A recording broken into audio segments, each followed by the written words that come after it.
Okay, so Assalamu alaikum and hello everyone. This is me, Mehtab Amanwala, and I'm a student at Han School Online Academy. So, welcome to my show, Inspiring Minds, where I will try to inspire you. And as you know, that on daily basis we will do interviews. And when we will do interviews, so we have a very special guest in our studio. And today I have a very special guest in my studio, and she is called Annie. And today we are going to take an interview from Call Annie on the new topic. And the topic of our interview is that the evolution of education system. So let's start this interview with meet and greet session with Call Annie and call introduction. So hello Annie, how are you today? And kindly introduce yourself. Madeb, thanks for having me on your show. I'm doing great, thanks for asking. A bit excited to be here, I have to say. So, a little about me.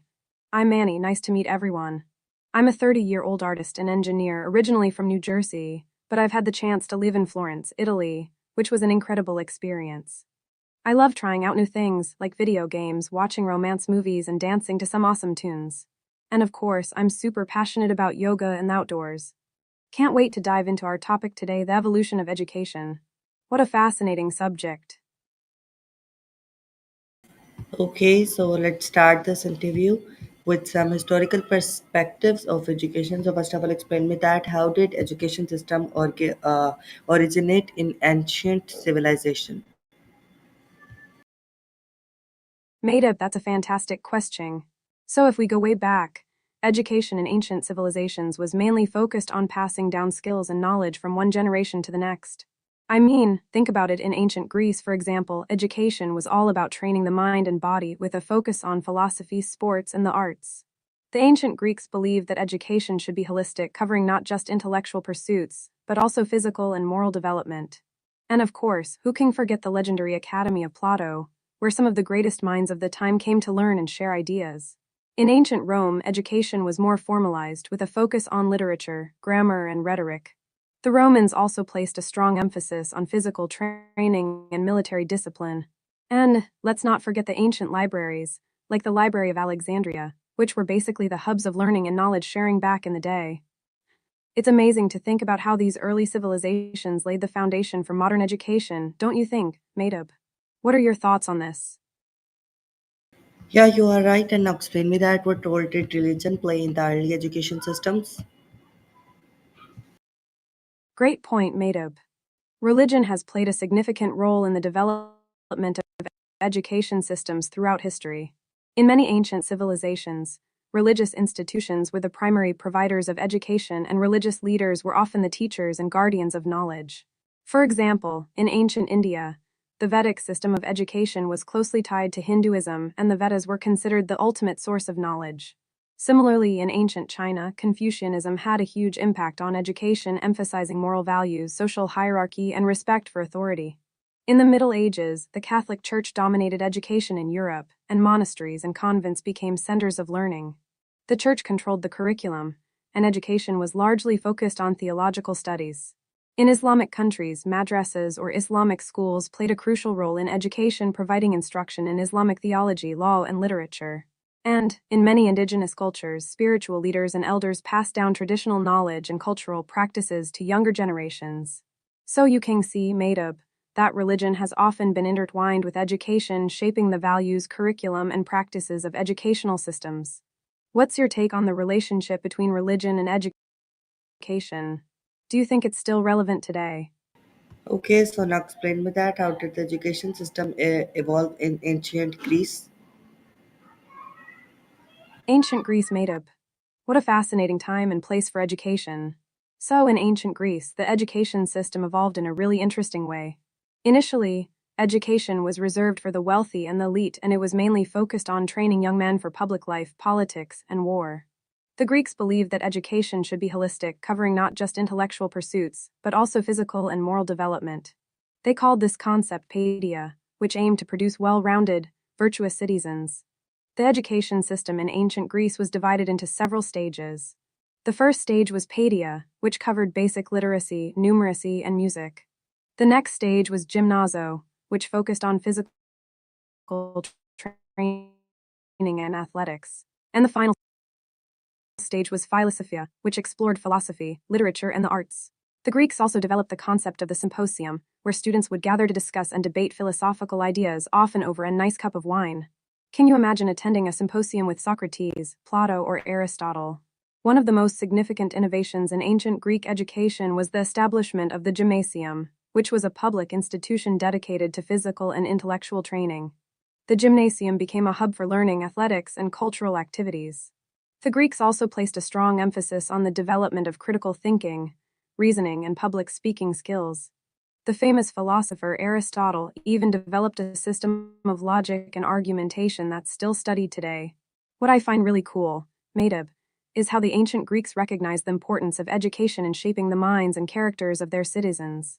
They believed that education should be a lifelong pursuit and that it was essential for personal growth, civic engagement, and the development of a just and harmonious society.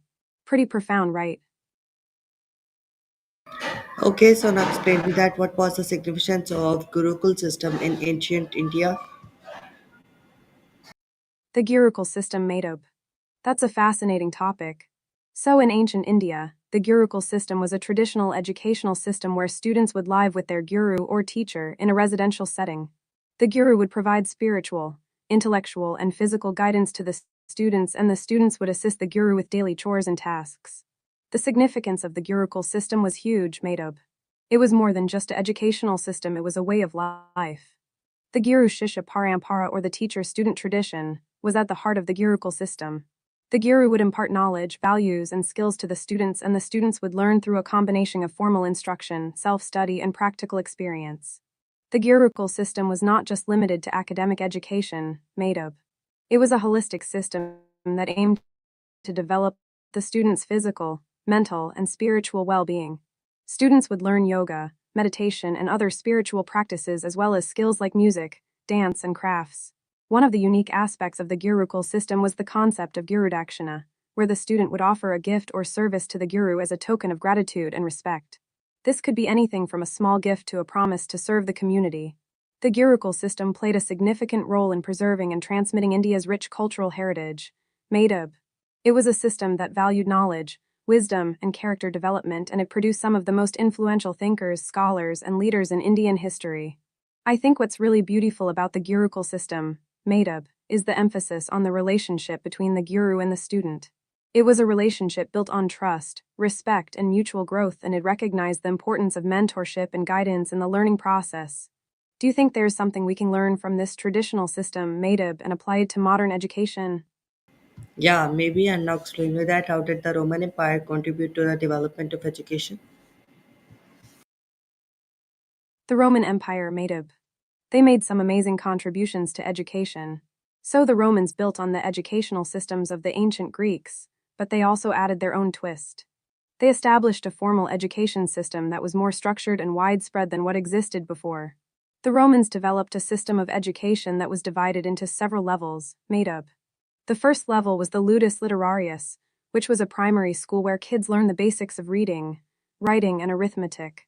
The next level was the grammaticus, which was a secondary school where students learned grammar, literature, and rhetoric.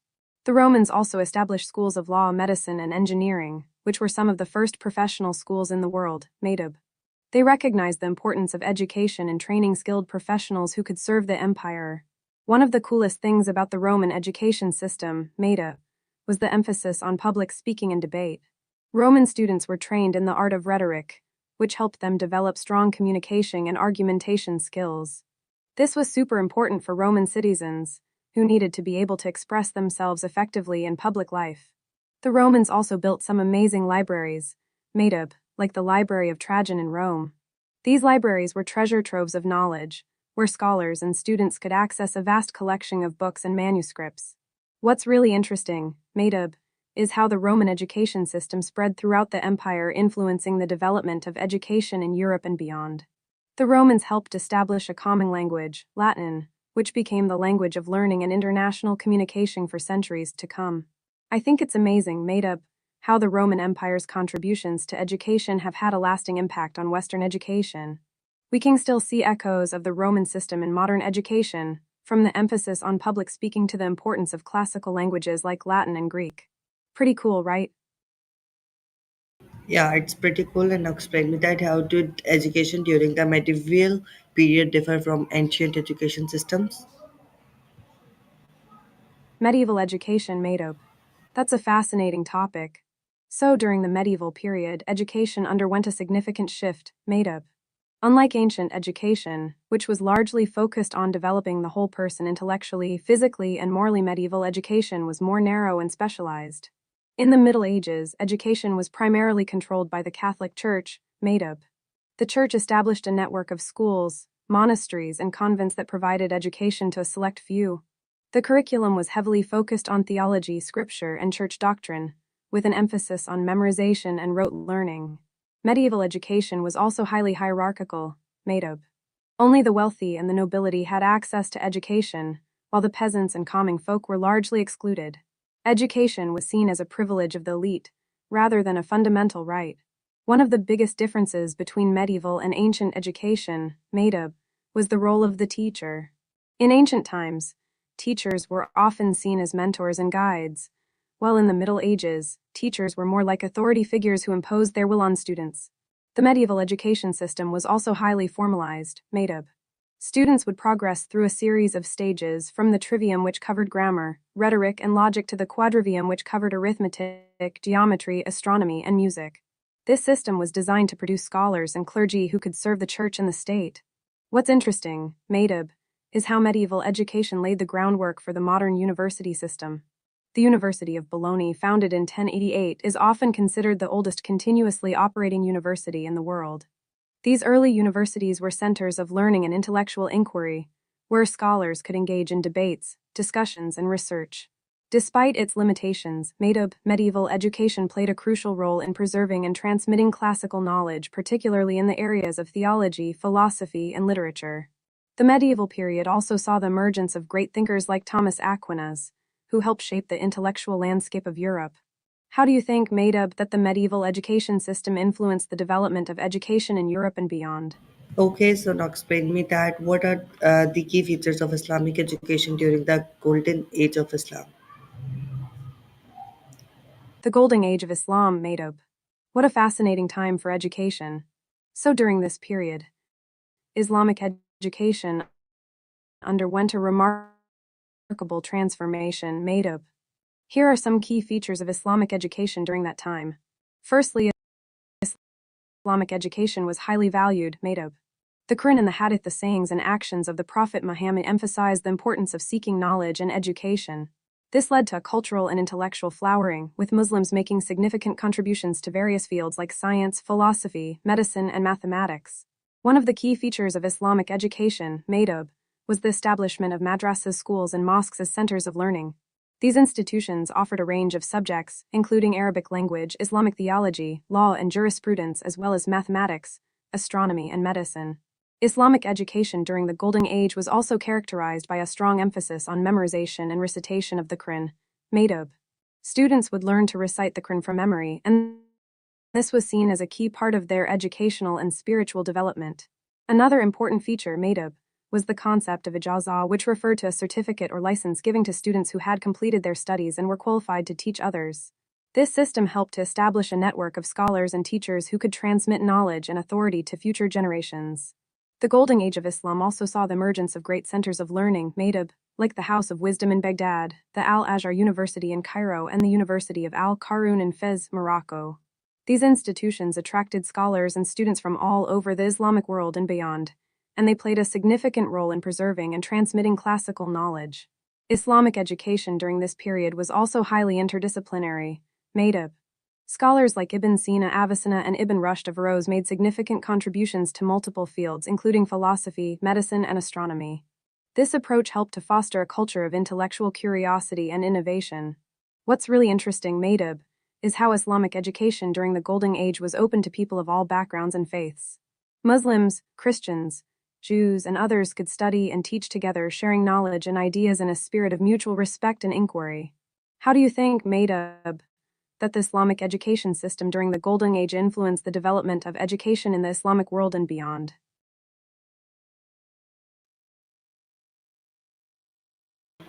Okay, so now explain me that how do monasteries serves as a center of learning in medieval Europe?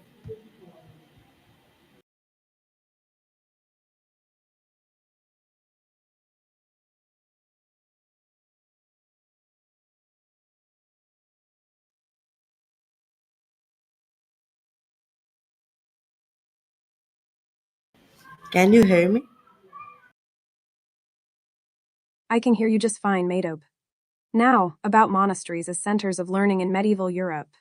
That's a great topic. So, during the Middle Ages, monasteries played a crucial role in preserving and transmitting knowledge, Madob. These monastic communities were essentially self-contained centers of learning, where monks would live, work, and study together. Monasteries served as centers of learning in several ways, Madob. Firstly, they had vast libraries that contained a wide range of texts, including scripture, classical works, and scientific treatises.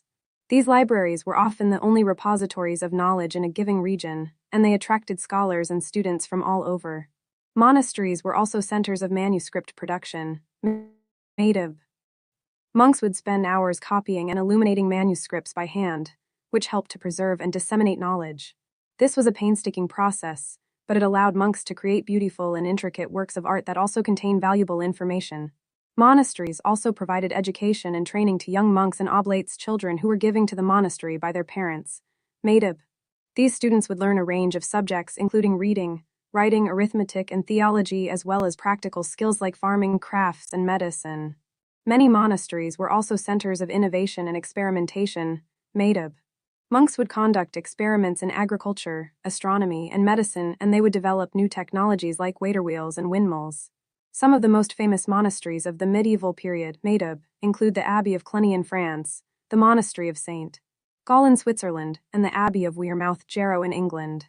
These monasteries were renowned for their learning and scholarship,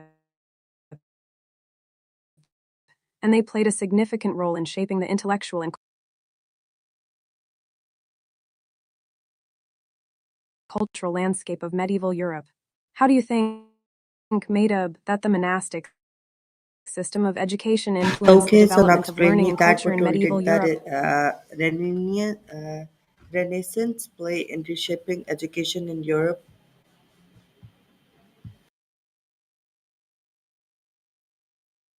The Renaissance, Madob. What a time of great change and transformation in Europe. The Renaissance had a profound impact on education, Madob, and it's fascinating to explore how it reshaped the educational landscape. So during the Renaissance, there was a renewed interest in classical Greek and Roman texts, Madob. Scholars like Petrarch and Boccaccio sought out ancient manuscripts, and this led to a resurgence of interest in classical learning. The study of Latin, Greek, and classical literature became more widespread, and it paved the way for a more humanist approach to education. The Renaissance also saw the emergence of new educational institutions, Madob, like the University of Florence and the University of Padua. These universities emphasized the study of classical languages, literature, and philosophy, as well as subjects like mathematics, astronomy, and medicine. One of the key figures of the Renaissance, Madob, was the Italian educator Guarino da Verona. He advocated for a more liberal and inclusive approach to education, which emphasized the development of the whole person intellectually, morally, and physically. Guarino's ideas influenced educators across Europe, and they helped shape the modern concept of education. The Renaissance also saw the rise of the printing press, Madob, which revolutionized education by making books more widely available. This meant that knowledge was no longer limited to the wealthy or the clergy, but could be accessed by people from all walks of life. Another important aspect of Renaissance education, Madob, was the emphasis on individualism and self-expression. Educators like Michel de Montaigne and Erasmus advocated for a more personalized approach to learning, which encouraged students to think critically and develop their own interests and passions. The Renaissance also had a profound impact on the curriculum. Madob. Subjects like art, music, and physical education became more prominent, and there was a greater emphasis on developing practical skills like writing, speaking, and mathematics. Some of the most famous educators of the Renaissance, Madob, include Leonardo Bruni, who wrote one of the first comprehensive treatises on education, and Juan Luis Vives, who advocated for a more pragmatic and vocational approach to learning. How do you think, Madob, that the Renaissance influenced the development of modern education, and what lessons can we learn from this period of great transformation? Okay, so now explain me that how did colonialism affect education in colonized countries? Madob, that's a really important and complex topic. Colonialism had a profound impact on education in colonized countries, and it's still felt today.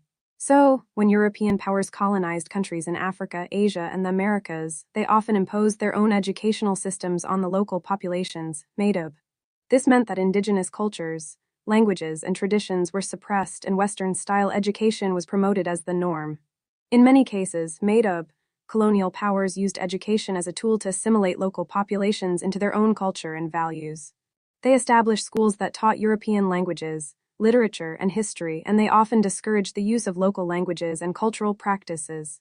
This had a number of effects, made-up. For one, it led to loss of cultural identity and heritage among colonized peoples. Many indigenous languages and traditions were suppressed, and local histories were erased or distorted. Colonial education also created a class of elites who were educated in Western-style schools and who often went on to become leaders in their countries, made-up. However, this created a disconnect between the educated elite and the broader population, who may not have had access to the same educational opportunities. In some cases, made-up colonial powers also used education to create a system of social control. They established schools that taught obedience, loyalty, and subservience to the colonial authorities, and they often punished or marginalized those who resisted or challenged the colonial order. One of the most famous examples of this, made-up, is the residential school system in Canada and the United States, where Indigenous children were forcibly taken from their families and sent to boarding schools where they were forced to abandon their cultural practices and languages. The legacy of colonialism in education is still felt today, made-up. Many countries are still grappling with the impact of colonial-era educational systems, and they are working to decolonize their curricula and promote more inclusive and culturally relevant forms of education.